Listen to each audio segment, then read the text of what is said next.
Change, and we are starting with Alan. Well, climate change is something that we're very conscious of, something we're very much aware of, but equally we do not necessarily share the same passion that perhaps some of my colleagues do on the stage tonight for many of the actions in terms of cutting carbon to the extent that they would. We live in a global economy. We saw, I think, just recently situations where pollution being caused by other countries. Recently came across our own country. We had pollution over the last few weeks with different weather situations blowing it in, causing people breathing difficulties in the extreme. But if we're talking about a complete rethink of the entire ecosystem, I think we need to be careful what we're doing and how we do it in terms of specific climate change. Whilst we have growing economies like India and China who are producing goods and services at remarkably low rates in comparison to ourselves and who can outsell us on almost every front. That doesn't mean to say that we need to just simply ignore it, but I think what we need to do is be aware of the choices and options that exist. I think finally on that particular point, I believe that the planet is 10 seconds. going through a change, which it always has done since I've been around, and for a long, long time prior to that. And it will change and it will evolve, and I think it will have its cold and it's hot and it's wet and it's dry. Thank you, that's your time. Thank you very much for your answer. Julian, your time starts now. Well, as well as being your MP for the last 5 years, I've been lucky enough to have a government job as a parliamentary aide to two ministers, Alan Duncan and then Justine Greening, within the Department for International Development. And the work that I've been doing with Justine on climate change as it relates to developing countries has been fascinating. And we are, as a country, helping in incredible ways in many, many countries that really otherwise wouldn't be able to address many of the challenges of climate change.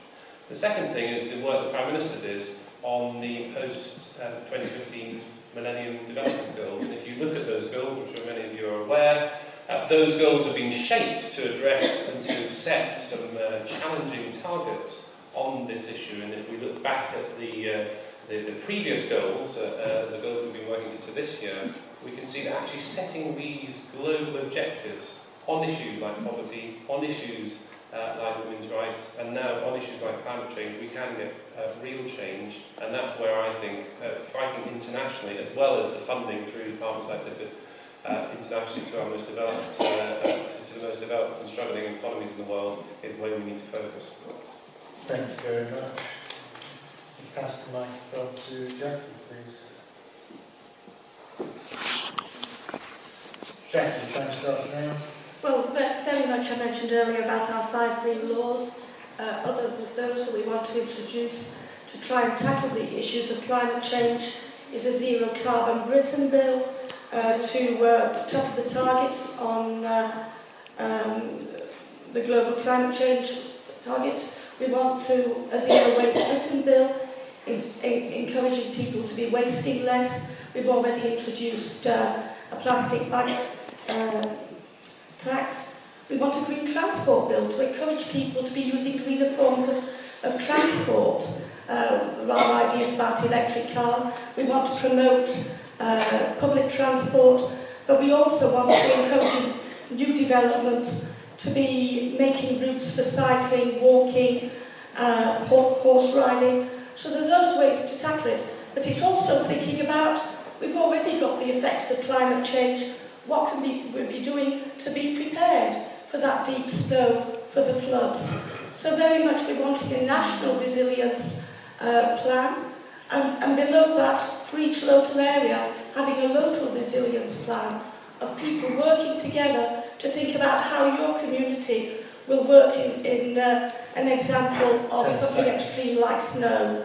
But we also want to be working towards those global targets on greenhouse emissions. We've done a lot of work in this country, but there are other places behind, and we need to be doing things like stopping deforestation. Thank you very much, Jackie. Thank you.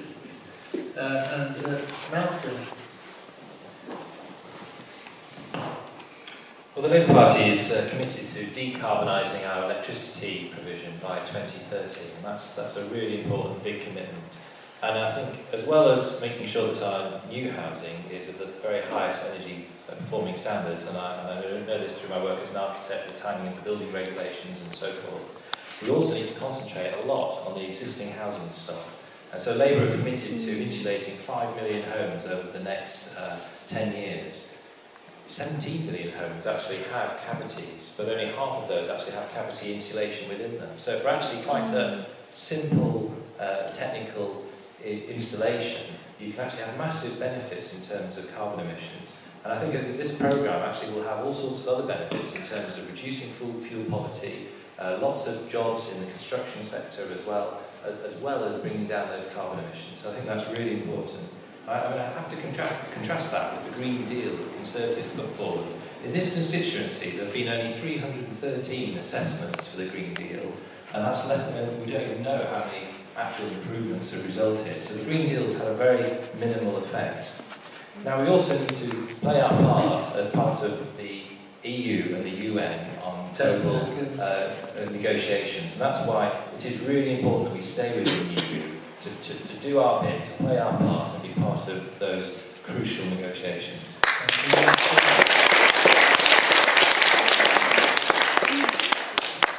Andy, thank you. Yeah, as you'd expect, I've already talked a lot about this, and Craig Malcolm made a lot of very good points. The key to this is reduction in consumption of energy and conservation rather than the way we produce the energy. And we're out for a 1% investment in science and technology of the whole of government expenditure, because getting the right technology to move to a new era is critical to being successful here. I want to just take on Alan's arguments a fraction. It's them others. We're not responsible for any pollution. It's all coming over the border from foreigners. You know, that isn't the way things are. We're producing as much pollution as anybody else, and the winds are carrying that over France very frequently. We just shouldn't fix it, because the Chinese won't bother. The Chinese 5-year plan, 2 of their 5 major objectives are about energy, green energy, and about investment in trees and reforestation of their areas. And the Chinese, when they're determined to make a change, have the advantage that they have the mixture of private enterprise and state planning. Thank you very much.